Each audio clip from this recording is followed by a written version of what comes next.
Hotapu, and welcome to this installment of our conversations on ancient Egyptian astrology of the Kamau, the Blacks of Egypt. And on your screen, you're seeing the most exquisite constellation of Orion, what we call Hapi Sahura. Hapi Sahura. You see the four outlined stars of his body forming a kind of rectangular shape. You see the three diagonal belt stars of Orion, which correspond to the three great pyramids on Giza. And then you see, hanging vertically, a few stars where there's a red one in the middle, and that's called the belt or the cock of Orion. And these stars belonged to royalty. These were the stars of the kings, and they still are. And in ancient Egypt, we understood that the lights of the sky, which you know as stars, carry information. The same way that scientists can study light beams, break it down, analyze its principles, and extract information or data. So light carries data, light carries information. But not simply the information of formulas of science, but also spiritual information to the spiritual scientists.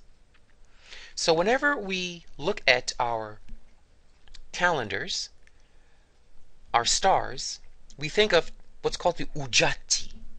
Ujati. It means the two great eyes. You may have seen these eyes. They're the Egyptian hawk eyes, the very famous eyes of Ra. And one eye is code for astrology, keeping your eye on the sky. The other eye is the eye of divination, of oracles, keeping your eye on the oracle. And to have two eyes is normal and natural, so the two should always work as a team. What that means is that in ancient Egypt, and we revived this in the Golden Beetle Royal Astronomy Court, whenever you look at your astrology chart, your transits, according to the ancient Egyptian mathematics, not the modern math of charts, but our mathematics, whenever you see a transit happening or an important aspect happening in your chart, that is one eye. That's the starry eye. In order to know your lesson, the specific lesson, you must learn exactly at this time of this transit. You have to do a reading on it.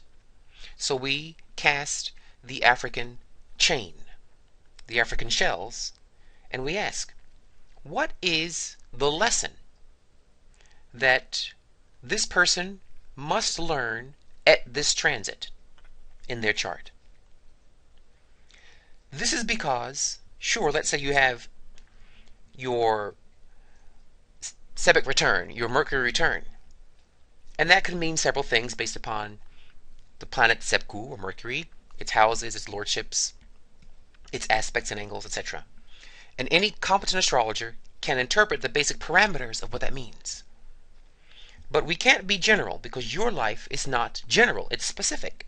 Specific thoughts, specific feelings, specific actions. So to ensure 100% scientifically, based upon the science of complex mathematics, what's called fractal chaos theory geometry, not Western linear reductive math, but complex fractal math of chaos theory, which is what Africa is based upon. We ask the oracles, which are a fractal computer, specifically, what is the person's lesson? And when you get that reading, the transit makes much more sense. All of a sudden, you have an epiphany of that transit. You really know what you must be doing with that transit. And the reading tells you the myth specifically playing out for you. If I had 10 people born around the same time, they would all have that same Sebku Mercury return around the same time. So it can't mean the same thing for all of you. So the reading makes it specific and makes it tailor-made, personalized to you. These are the two eyes of wisdom, the eye on the sky, the charts, and the eye on the divination that read that charts. Lessons for this moment in your transits. Okay, so with that said, I divined today's day. Today is February 10th, 2013, and the world knows this day as the Chinese New Year. And few people really understand that Chinese calendar. It's more profound than you can imagine. What people, even fewer people know, is that the Chinese calendar and today's New Year is based upon an Egyptian calendar of Hapi Sahura, the Orion calendar of Egypt. The Chinese calendar is based upon a cycle of 60. 6 times 10. 6 and the 10 decimal system linked. We call this in Kemet the half-Henti calendar. Henti means 120 in Egyptian. The word for 120, or the cycle of 120, is called Henti. So that's 60 plus 60 is 120. Telling you must look at 60s in pairs.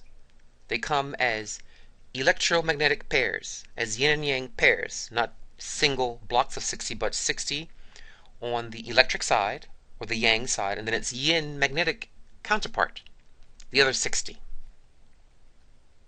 So the Chinese calendar that begins today, this New Year's Day, is the beginning of a new cycle of 60 years. Every 60 years is a certain combination that rolls up together in the Chinese calendar. And within that, there are 60-day blocks of patterns that repeat within 1 year. Okay, now, the question is, how did the Chinese get that calendar? Well, when the blacks of Kemet, the Kamau, saw in the stars and in their readings that the wicked stars of Cetus, the kraken whale, were rising strongly, they knew that wickedness, the terrorists, were coming to Africa to eat Africa. Like the kraken trying to slay Andromeda, Andromeda would be Africa. And so the pharaohs told their high priests to break up the system into segments, to go out and to preserve it in areas around the world, so it dispersed to protect itself. And there were a group of Egyptians and actually Zulu, because all the kings of Africa were established by the pharaohs of Egypt, because the Kamau also went in and made settlements through all of Africa, establishing the kingships in all these lands. And if you look at the South Africans, the Zulu, particularly the Khoisan people, or the San people, they have epicanthic eyes, what's referred to as the Chinese-like slanted eyes, the Asiatic eye. That in Africa, we could produce any kind of phenotype. We can produce light-skinned Africans, dark-skinned Africans, albinos that look white. We have Africans with straight hair, Africans with the beautiful kinky hair. We could produce any kind of genotype in Africa, and we did. And the Khoisan people have the epicanthic Asiatic eyes. And they were a colony of Egypt. So those people went east towards what we call China, in the south of China, and became the Naks, N-A-K-H-S, Naks, who were the black Chinese of southern China, who formed the first high culture of China. And you have the black Buddhas. You can Google this, see the black Buddhas with the thick lips, the big noses, very similar to the Sphinx's head, very similar to the Olmec heads in Mexico and the Maya areas of South America. And they formed what became the Nak culture, which became the Chinese culture. So when these Egypto-Zulu went to China, became the Naks, they preserved the mysteries of the Henti calendar.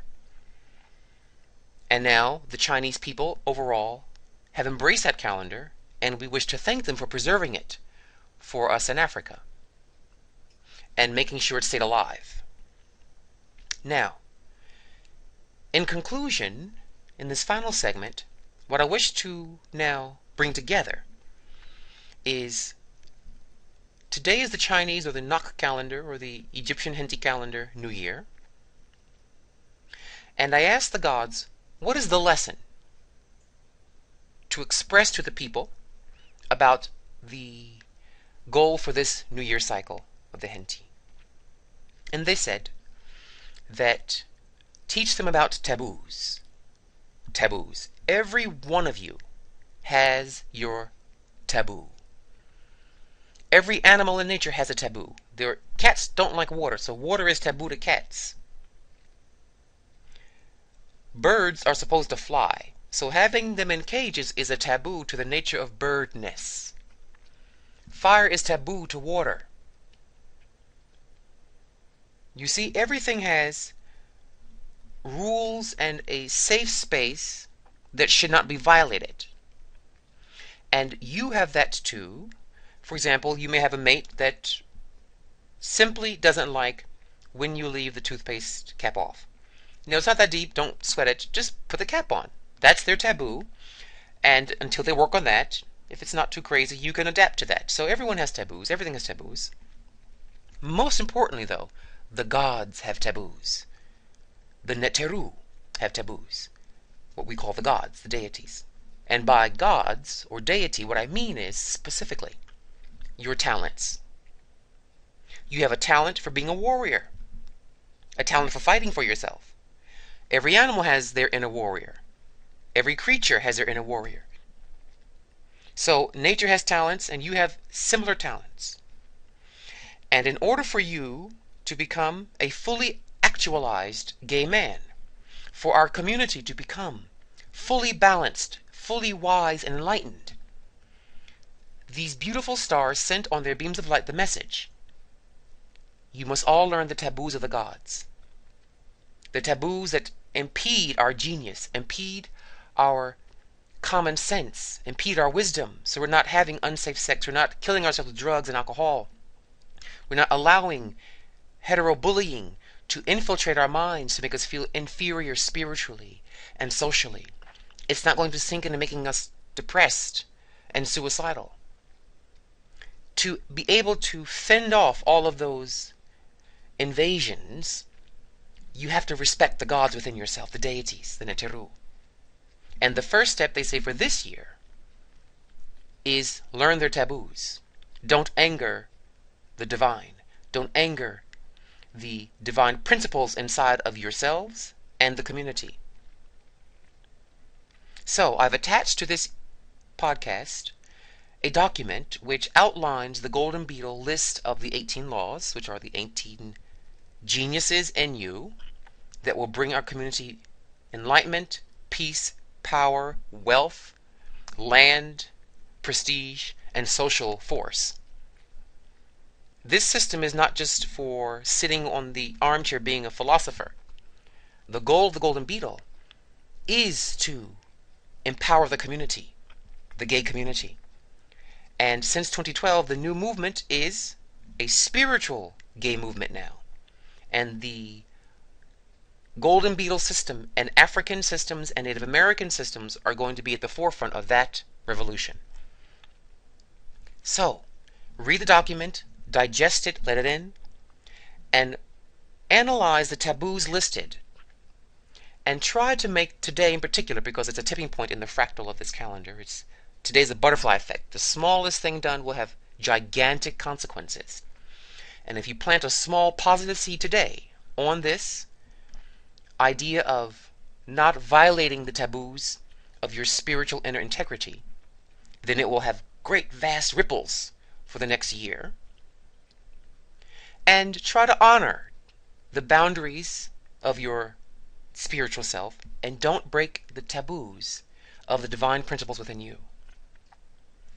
Only the divine in us can truly save us, make us be alive and thrive, make us glitter and sparkle. So, enjoy the document, and may you have a very happy Nach Zulu Chinese Happy New Year's. Be well, Dwawend Hotepu.